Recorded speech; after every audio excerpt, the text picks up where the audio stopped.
I'll raise a hallelujah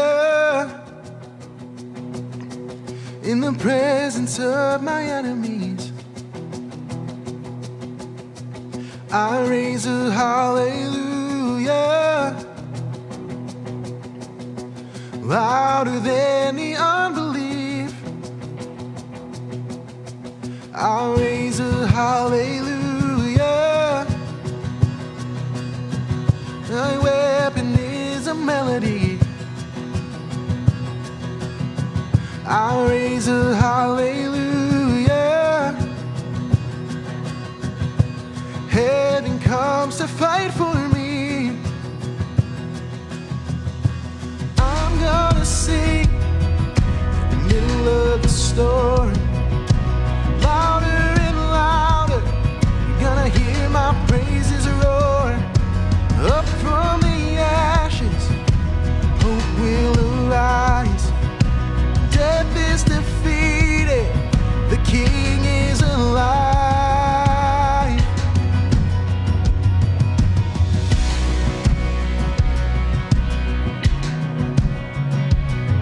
I raise a hallelujah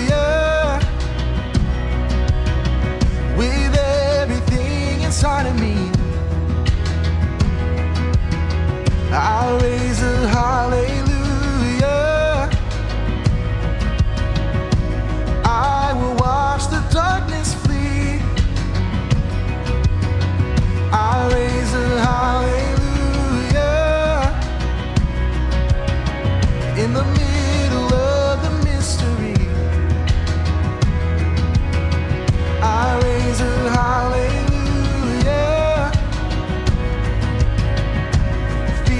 Lost your hold on me. I'm gonna sing in the middle of the storm, louder and louder. You're gonna hear my praises roar. Up from the ashes, hope will arise. Death is defeated, the King is alive. Sing a little louder. Sing a little louder. Sing a little louder. Sing a little louder. Sing a little louder. Sing a little louder. Sing a little louder. Sing a little louder. Sing a little louder. I'm gonna sing in the middle of the storm, louder and louder. You're gonna hear my praises roar. Up from the ashes, hope will arise. Death is defeated, the King is alive.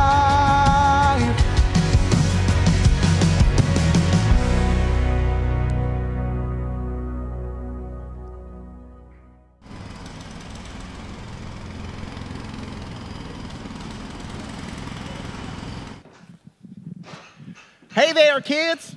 Hey, it's Rusty, your construction foreman. And hey, I just wanted to apologize really quick. I'm sorry for all that confusion last week, all right? I thought we had everything we needed to get started on this building project. But as you saw, we didn't have the permit to do the skit to kick this series off right. But hey, listen, I got the permit right here. Look, this is it. I got it. And now we can do the series right. Well, hello, Rusty. Oh, hey, Kyle. Hello. I hope you're not here to stop me from doing my skit this week because I have my permit. Yes, I heard that when I was off stage. Then I have your permission to do the skit? Of course you do. Good. As long as you follow the approved script, of course. The script? Yes, of course, the script. I have it around here somewhere. Well, I sure hope so. The script is what tells you what to say and when you are on stage. It outlines all the dialogue, the actions, and most important to us at the American Association of Comedy, the jokes. I know what the script is. I just can't find it. Wait, are you telling me you lost your script? I don't understand. I just had it, dagnabbit. Well, if you don't follow the script, I know. I can't do the skit. So, where is the script? I don't know. I know it's about blueprints. Those are the plans Right. that you use to build a building, right? Yeah, I know. Kind of like how the script tells you what to say and when to get on stage. Exactly. And when you follow every detail, your building will come together just right. Kind of like following the script. Or following the Bible, which is God's word and his blueprint for our lives. Now, where could that script be? Well, I'm sorry, Rusty. There's no script. I'm going to have to shut you down. Come on, this is an important lesson. Well, let me tell you something. You need to follow the script. And you need to follow God's word because that's the script. The blueprint. Sorry, Rusty. Scene's over, okay? We got to come back again next week. Come Man! on. Oh, yep.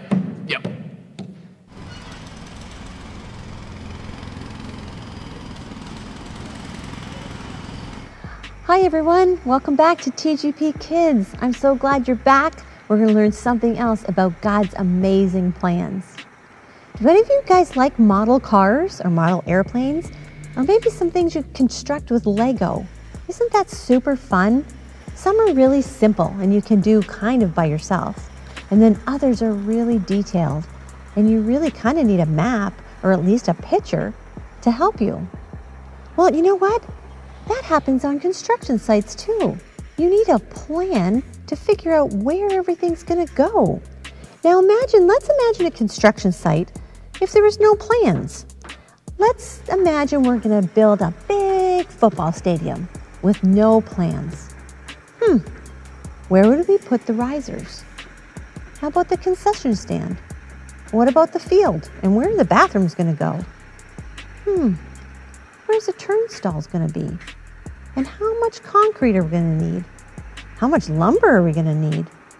No one would really know if we didn't have a plan, right? Have you ever heard of the word blueprint? It's kind of an old-fashioned word, and maybe you've never heard of it before. But I have something really cool to show you today. This is what a blueprint is. This is a big piece of paper that shows us how we have to organize something when we're making a plan. Now, this is the blueprint of our kids ministry wing. So this is the Eastman room, and this is the nursery, and this is the walkers and our 2s and 3s. This is our blueprint that when someone one day was building all that, they had to make these plans, and then they had to tell it to somebody and show them and get approval and permission to build. Aren't they neat? They're detailed of where the windows are, where the doors should be, how much material we're going to need to build that. But this is called a blueprint, which is kind of pretty exciting. Now, how does that fall into what we're going to talk about today? The blueprint, it tells you everything. So is there something in our life that we can use to help us tell us things? I think there is, because when we go to a construction site, they need to know how to put in the electrical, what wall they're going to put the electrical outlet in, where they're going to put plumbing, all little details that you have to think about, but goes into that blueprint. It's really important, but it's absolutely necessary to get a job done. The Bible tells us about a wise builder, a builder, that he built his house on the rock. Do you remember singing that song with me? You know, the wise man built his house upon the rock, and the rains came down, and then what happened to the house that was built on the rock? It stood firm, right? You're right. One day we'll be back and we'll sing all those fun songs again. When we try to live our lives, we need a blueprint to help us. We need what? We need the Bible to help us. The Bible is God's blueprint that He's given us so that we can do things properly and safely, right? This book is full of wisdom. It's different and can be used for all different parts of our life, but it's amazing what you're going to find in here. Now, today in our Bible story, we're going to learn about a certain builder. He was faithful to God, and therefore God entrusted him with a big construction job. So it's time to go get your Bibles, everybody. Go get your Bibles, and we're going to turn back to Genesis again, like last week. It's going to be in Genesis chapter 6, and it's going to be verses 9 through 12. Genesis 6, verses 9 through 22. This is the account of Noah. Noah was a righteous man, blameless among the people of his time, and he walked with God. Noah had 3 sons, Shem, Ham, and Japheth. Now the earth was corrupt in God's sight and was full of violence. God saw how corrupt the earth had become, for all the people on earth had corrupted their ways. So God said to Noah, I am going to put an end to all people, for the earth is filled with violence because of them. I am surely going to destroy both them and the earth. So make yourself an ark of cypress wood. Make rooms in it and coat it with pitch inside and out. This is how you are to build it. The ark is to be 450 feet long, 75 feet wide, and 45 feet high. Make a roof for it and finish the ark to within 18 inches of the top. Put a door in the side of the ark and make lower, middle, and upper decks.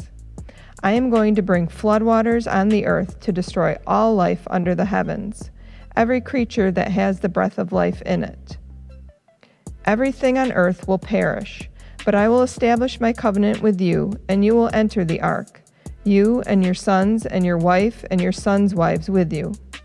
You are to bring into the ark 2 of all living creatures, male and female, to keep them alive with you. 2 of every kind of bird, of every kind of animal, and of every kind of creature that moves along the ground will come to you to be kept alive.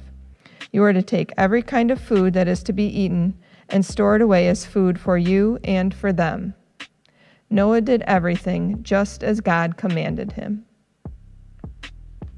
Remember last week when we spoke of the people who built the Tower of Babel? Well, Noah and his family lived before this time. He and his sons were given this huge construction project, and it was proven to be even bigger than that big tower. God gave them specific instructions to build an ark, a huge giant boat that would accommodate at least 2 of every kind of animal on the whole earth, plus his family. That's pretty big. Noah and his sons, they had to follow very close directions, very carefully. And do you know how long this would take them? Let's think about it. Do you think it would take a full year to build that big ark? Maybe 2 years. What is your guess? Go ahead, say it out loud. Do you know it took 100 years to build the ark? Can you imagine how long that would be? And you know how well worth it would be when those rains started coming and all of the animals could get in the ark and Noah's family could safely get in the ark? I think the bigger story here is, why did God choose Noah and his family to build this big boat? Noah lived in a really wicked time on the earth. No one was following God's words. No one was obedient to God. Everyone but Noah had chose to do their own selfish things. And you know what? God got tired of that. God was so overcome with their wickedness, he just decided he had to demolish all of his creation and start all over. God chose Noah to build the boat and use all of his skills because Noah was full of faith. We need to be like Noah, that when God looks down, he would choose to use us like he did Noah because he sees our lives full of faith. So if we think the Bible is our blueprint for very difficult situations, you know what? It is. This is our floor plan.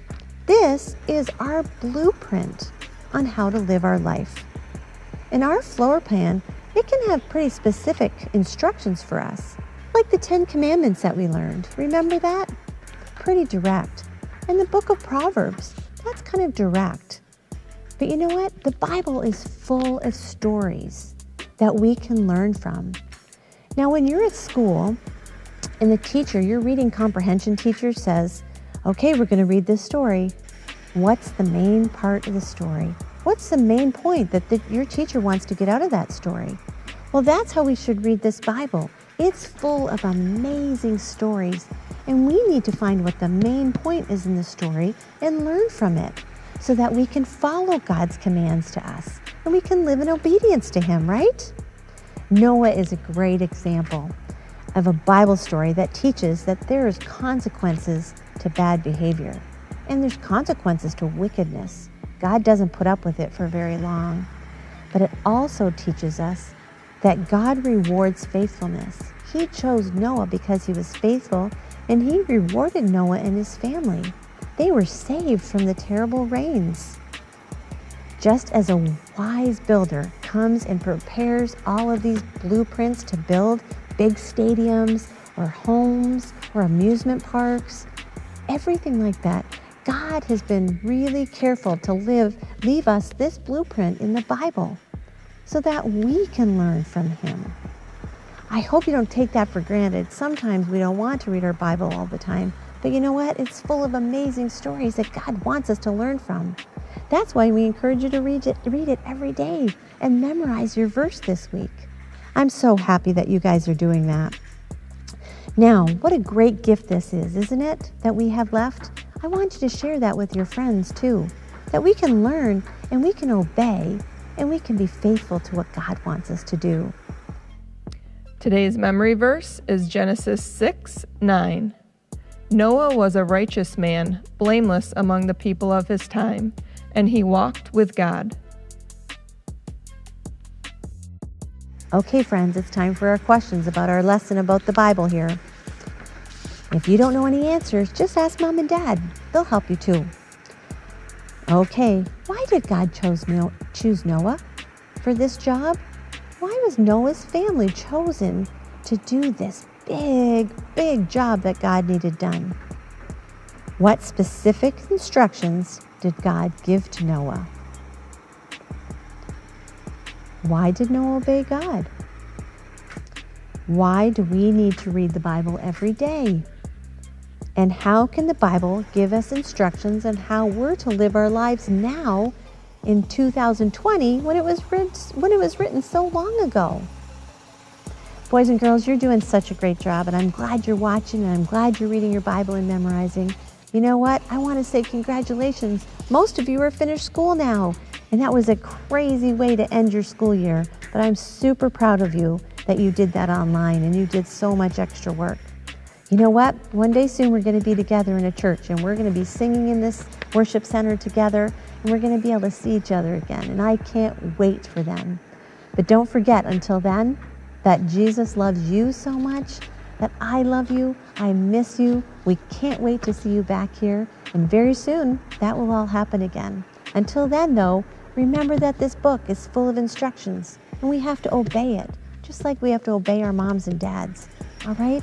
So until we see you guys again, we're here. Call us if you need anything, and we'll look forward to seeing you again next week. Have a great week, everybody.